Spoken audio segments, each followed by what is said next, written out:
Si les parece, comenzamos con las preguntas.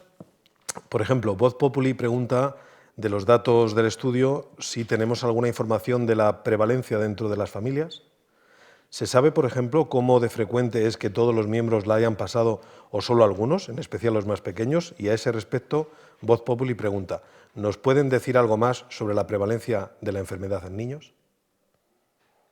Bueno, los datos en niños, de la prevalencia por niños, ya estaban disponibles en la ronda 1, un dato interesante de nuestro estudio, que si no me equivoco no está disponible de otros estudios que pudieran ser comparables, son los datos de prevalencia por grupos de edad desde niños muy pequeñitos, es decir, desde menores de 12 meses hasta personas de más de 90 años. Siendo España un país con una esperanza de vida muy alta, es muy relevante tener todo este abanico. Esos datos estaban disponibles en la ronda 1, eran en niños, voy a mirarlo para no equivocarme, en menores de un año eran de un 1%, en niños de 1 a 4 años teníamos una prevalencia de 2,3%, en niños de 5 a 9 de 3%, es decir, lo que observamos en general en la primera ronda, y creo que lo comentamos aquí, no observábamos grandes diferencias por sexo, pero sí que observamos algo que se ha comentado también para otros coronavirus,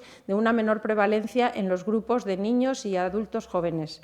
Este dato se vuelve a confirmar ahora y en la mayor parte de los grupos de edad, incluidos los niños, pues la prevalencia ahora es un poquito mayor.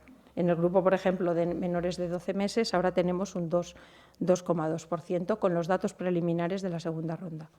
En respecto a los hogares, es un tema de mucho interés y queremos analizarlo, sobre todo ver cómo cambia en el tiempo. No hemos tenido tiempo de hacerlo y, bueno, cuando tengamos esa información disponible, obviamente la facilitaremos.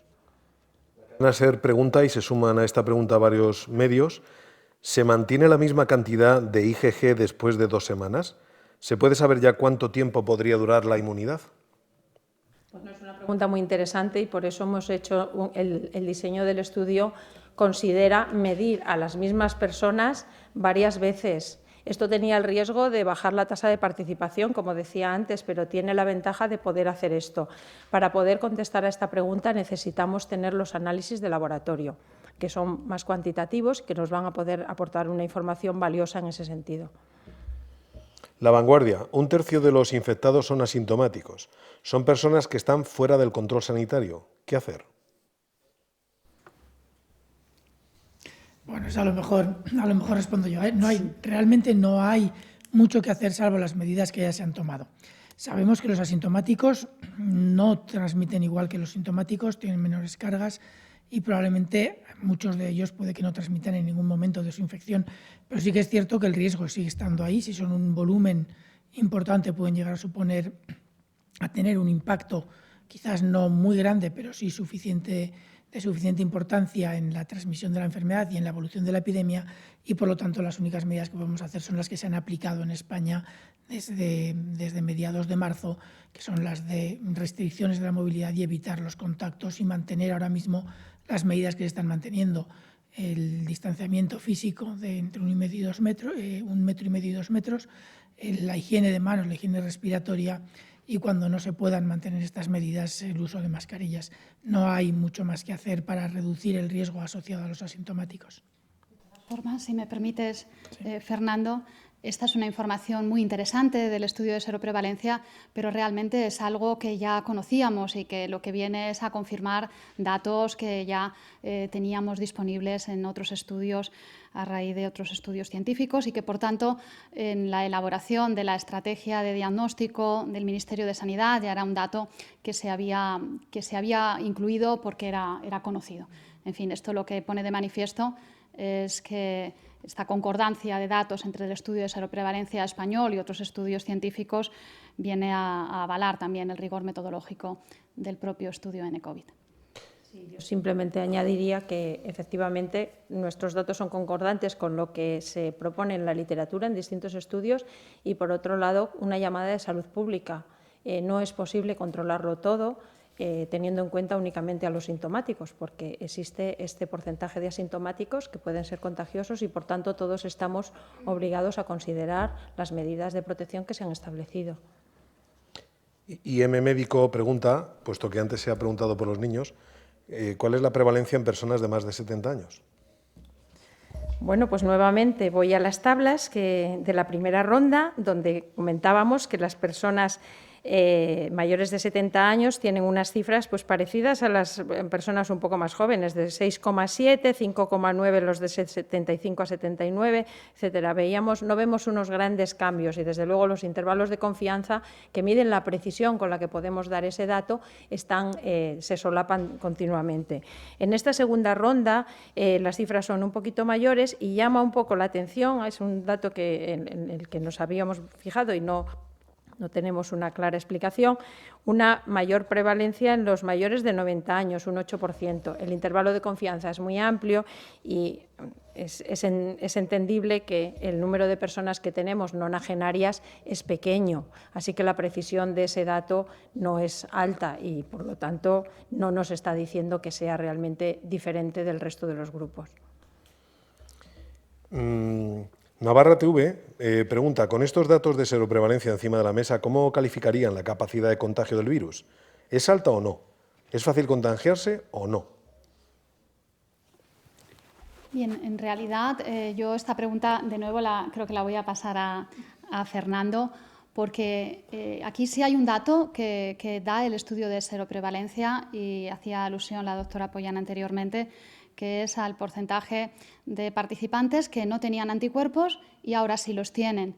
Eso es un porcentaje pequeñito, que lo que indica es que han tenido contacto con el virus pues, en las últimas 2 o 3 semanas y han desarrollado anticuerpos. Para el conjunto del estudio es un 0,8% de los que no tenían anticuerpos que los han desarrollado. Es lo que llamamos seroconversión. Esto encaja con el momento, con la situación epidemiológica ya más estable que tenemos en este momento.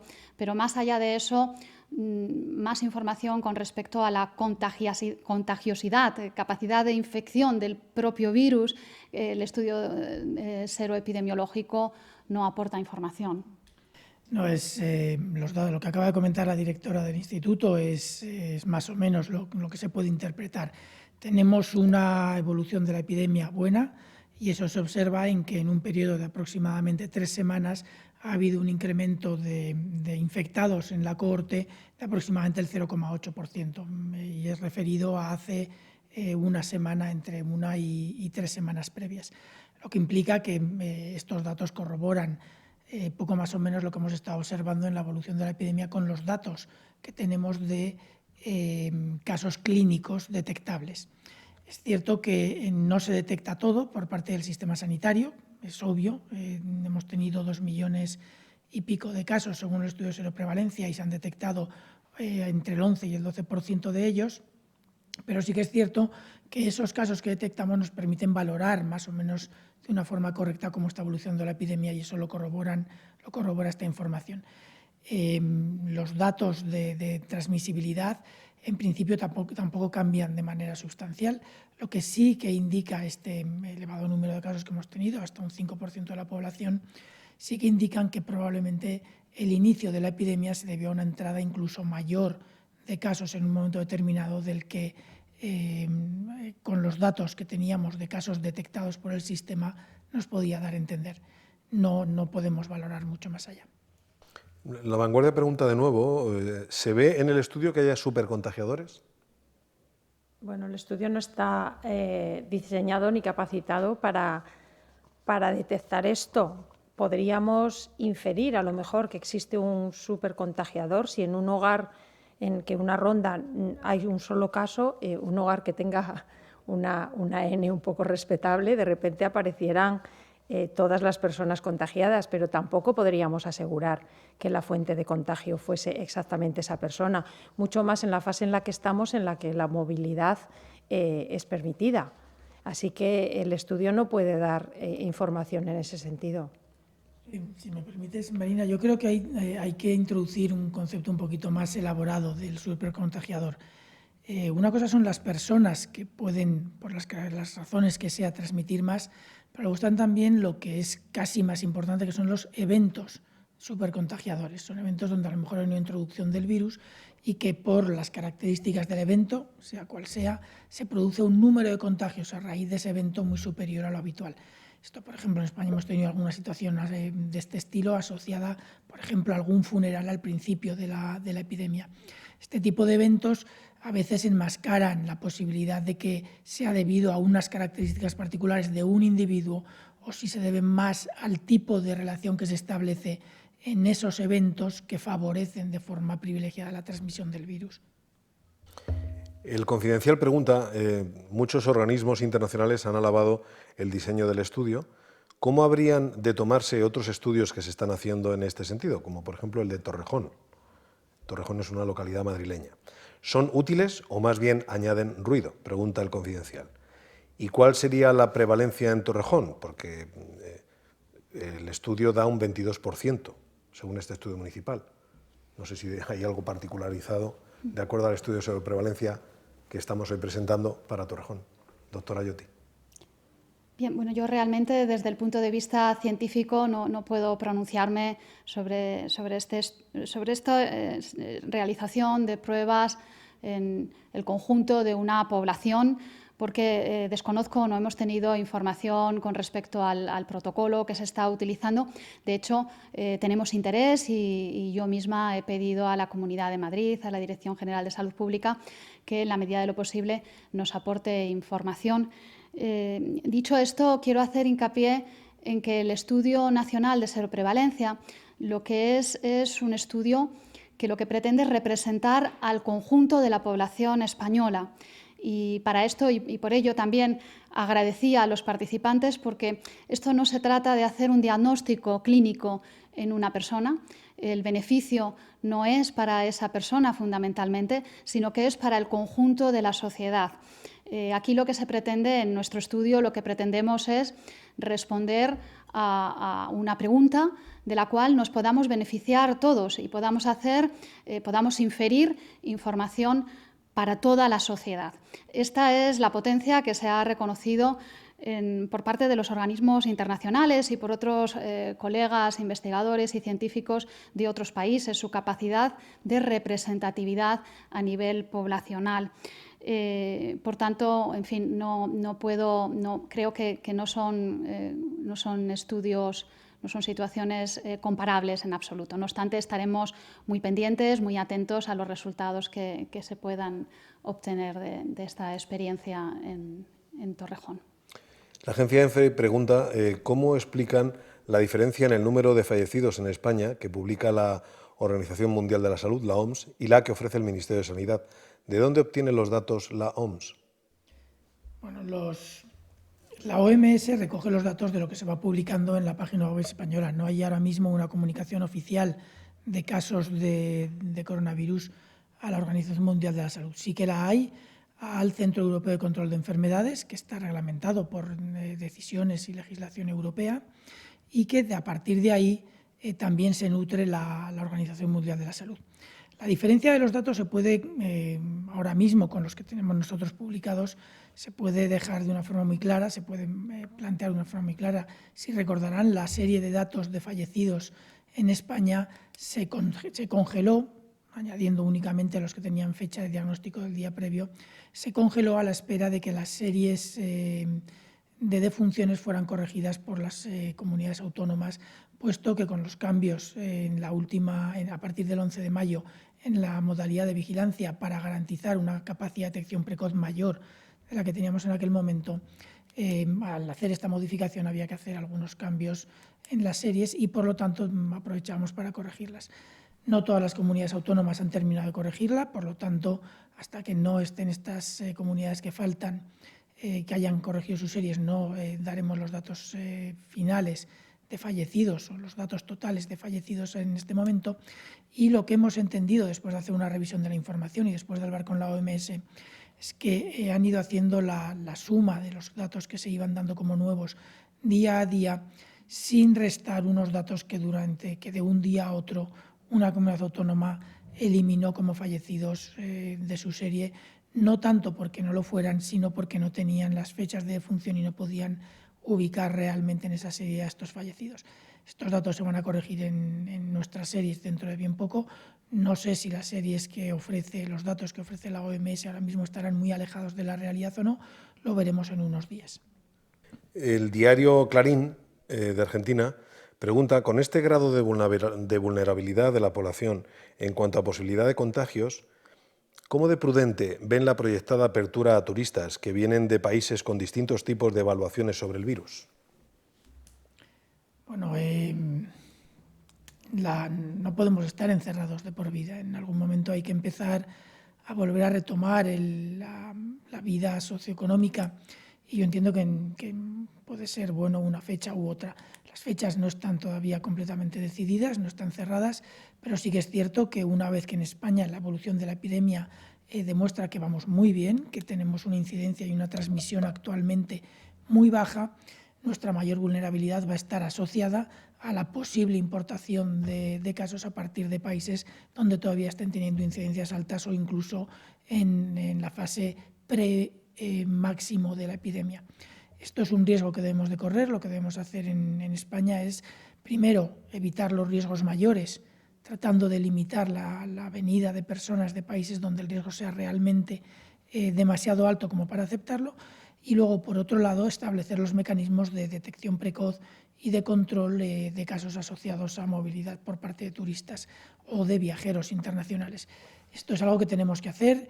Es cierto que nunca ha parado de llegar personas, pero que han llegado muy poquitas y con contagotas durante un periodo muy largo, entre otras cosas porque no había ningún incentivo para venir a España, dado que había que estar encerrado en tu lugar de residencia y por lo tanto el turismo no tenía sentido, pero a medida que se van abriendo, se van reduciendo las restricciones para la movilidad en nuestro territorio, van a empezar a venir más, y lo que tenemos que hacer es conseguir que todos los planes que están planteando y preparando las comunidades autónomas donde más turismo llega se puedan aplicar correctamente y nos protejan de estos riesgos. Pregunta el Grupo Nervión, Euskadi. Responsables de neumología dicen que puede existir una relación entre la contaminación ambiental y la enfermedad, es decir, más casos y graves en personas que viven en zonas más afectadas. ¿Se ha podido constatar si esto es cierto? Bien, realmente no hemos medido contaminación ambiental. Esto es en el estudio de seroprevalencia. Sí, conocemos la evidencia que se está generando en este sentido y existen líneas de investigación muy interesantes. Es importante, y aquí posiblemente la doctora Pollán pueda aportar más información, en cualquier estudio de esta naturaleza es importante controlar los factores de confusión. Lógicamente, hay más contaminación en las grandes ciudades y, a su vez, en las grandes ciudades se dan otros factores no relacionados con la contaminación que han favorecido el contagio. Por tanto, el saber cuál ha sido el factor causal que ha producido una mayor prevalencia en las grandes ciudades, que a su vez tienen contaminación, es un ejercicio que no es sencillo. Esto un poco por enmarcar la complejidad. También quiero aprovechar para trasladar que precisamente el Instituto de Salud Carlos III tiene una línea de investigación abierta en relación a las determinantes ambientales, incluida la contaminación y sus efectos sobre la salud, y en particular un estudio muy interesante, un proyecto de investigación centrado actualmente en COVID. Bueno, yo no tengo mucho más que añadir. Es cierto que ese tipo de estudios son muy difíciles de hacer.